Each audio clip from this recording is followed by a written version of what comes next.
Hajii kabajamtoota daawwattoota keenya egaa qophii keenya irraa waan guddaa akka barattan abdii qabna. Sagantaa keenya waloof walalootti otoo hin seeniin dura waa'ee faaruu loonii mee waan jedhu ijoollummaatti waan faarsine. Anillee gara kan dhiiratti darbu dhiirotadha yeroo baay'ee kan loon faarsuudhaan beekamu. Ani gama kootiin atiit irratti yookiin faaruu atiit irratti waasiin jedha. Ati gama keetiin faaruu loonii jedhi. Waan loonii kana gaa loon tiksuu malee loon faarseen beeku. Mee ati dura faarsiiti. Mee ati dura nuun faarsi ani gara faaruu looniitti nan deebi'a. Agasitti na yaadadha. Faarfachuudhaan kan isaan faarfatan keessattuu faaruu hateete faaruu kanas sunqoo sunqoo jettee maaramoo sunqoo barruu shanammaa irratti yoggaa rakkoo shannawaa ammatte rakkoo banaanna irraa anfattee jettee maaramoo jedhaniiti kan isaan dubartoonni walitti naanna'anii haadha deessisan qeeqanii jechuudha. Malees immoo masiina tokkoof yoo waaqa kadhatan haala kanaan kan isaan kadhatan jechuudha. Yamaram gurraatti cilaatti deessuuf ilmalaatti anaafis kobaatti yamaram akkoo guraama lakkoo malee jedhaniiti jechuudha kan isaan faarfatanii. Kanaaf faaruun waaqatti kadhachuu wantoota garaagaraa ittiin faarsuu waan jaalatan ittiin faarsuudhaan kan beekamu keessattuu urursi daa'immanii sa'aatii tokko yoo bakka ta'e dhaqxe yookiin immoo daa'imni kan guddistu sun kan ittiin daa'ima guddistu urursa daa'immaniiti jedhama. Sanis gareen siiqqee haala ajaa'ibaa ta'een kan isaan dursanii nutti agarsiisan. Hajii kabajamtoota daawwattoota keenya egaa haala bareedaa ta'een faaruu ateetee nuuf faarsiteetta guddaa galatoomii.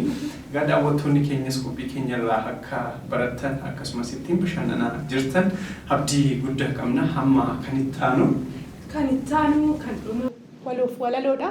Waloof walaloodha egaa waloof walaloo keenya har'aatiin milkii maal fakkaatti? Faanni milkii maal fakkaata? Waloowwan keenya irraa waan barattanii fi waan irraa hubattan qabna. Egaa isaan waliin turtii gaarii anii fi meeroo asumaan nagaatti isiniin jenna. Torbee gaarii nagaatti.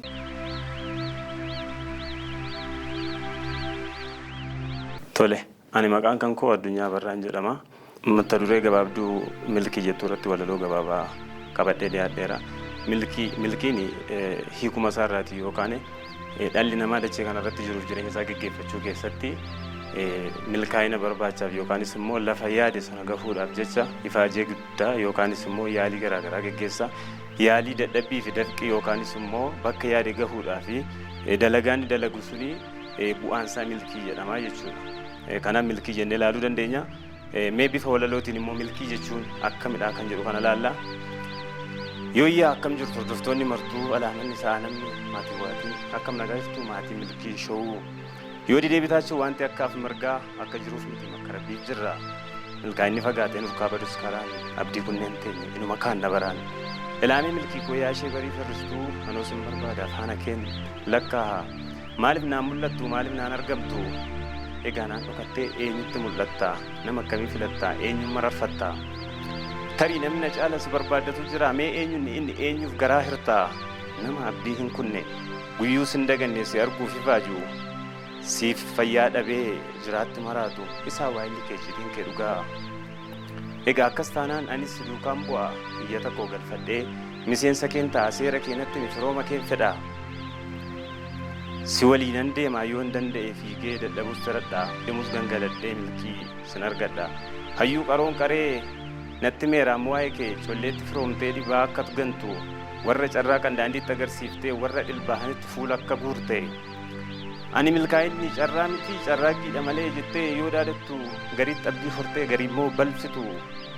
Kan dafqasaa buusee hojjetutti gonfoo kan carraa kumachaa malsiisutti yaaddoo taatee dararuu kee argee dhageera kanaafanis carraaqee saayiba kee ta'uuf waadaa sii galeera. Galatooma.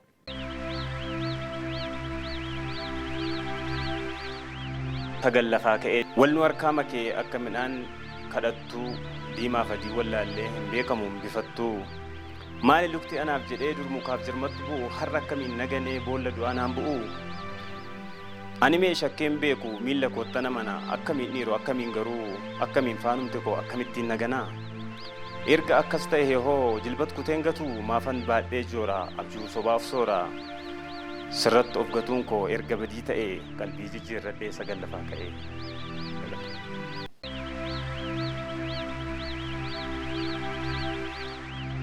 dhaamsa milkaa'inaa.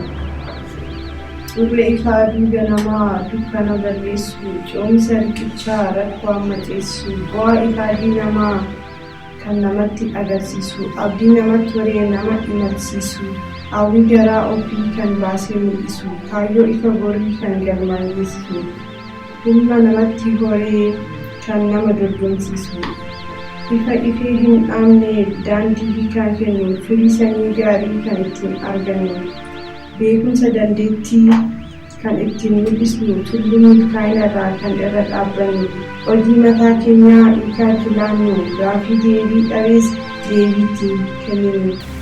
Waan na dhaggeeffataniif guddaa galatoomaa.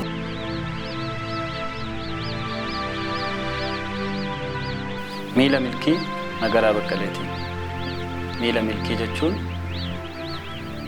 kaayyoof galma kan qabu, milkaa'ina isaa ilaallachaa kan deemu, hanga milkaa'ina isaa ga'utti sochii isaa kan itti fufu jechuudha. Miilli milkii yeroo manaa ba'u hubatee of laala hammam akka ga'u. Ani nan danda'a eenyu gad hin ta'u, imala hin dhaabu hanga galma ga'u. Osoo hin jalqabiin deemsa jedhee of murteessa, humnaaf beekumsa isaa hunda walitti kurfeessa. Addunyaa walxaxaaf fagaateeru keessa, bakki ani jiruuf deemu kun eessa jedhee of gaafatee deebii ofiif laatee, ka'umsaaf ga'umsa ofumaaf kaawwatee itti fufee deema deemsa kaayyoo qabu, galma isaas ni ga'a waan akeeken dhabu. Faana milkii eenyullee nugguru, kaayyoof mul'ata isaas eenyuttuu hin gurguru. Guyyuma hundumaa milkaa'ina akeeka, abdii hin kutatu, akka argatus beeka. Miila milkii wanti dhaabu hin jiru, isa kan addunyaa kanaaf milkaa'ina himu.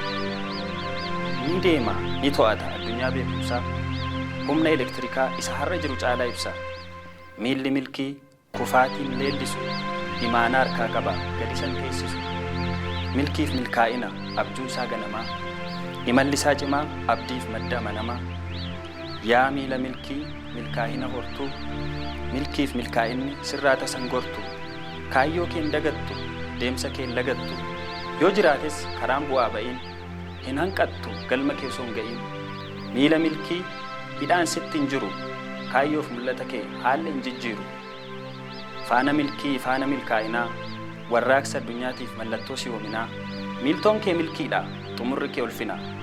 Malee miti harka duwwaa, xumura salphinaa. Faana milkii madda jijjiiramaa, gamoon beekumsaallee sumaan ijaaramaa. Maal keessaa si dhaban hunda keessa jirta, sarara addunyaa kanaa hunda keessa hiriirta. Addunyaan kun miila milkiidhaan jijjiiramtee as geesse. Atis miila milkii qabda kan hireen uumamaa harka kee keessa keesse. Miila sitti jiruun milkaa'ina horadhu, milkaa'ina kaayyoo. Ka'ii deemi hojjedhu, milkaa'ii boqochiisi garaa aayyoo. Faana milkii Nagaraa Baqqalaatiin waan dhaggeeffattaniif galatoomna.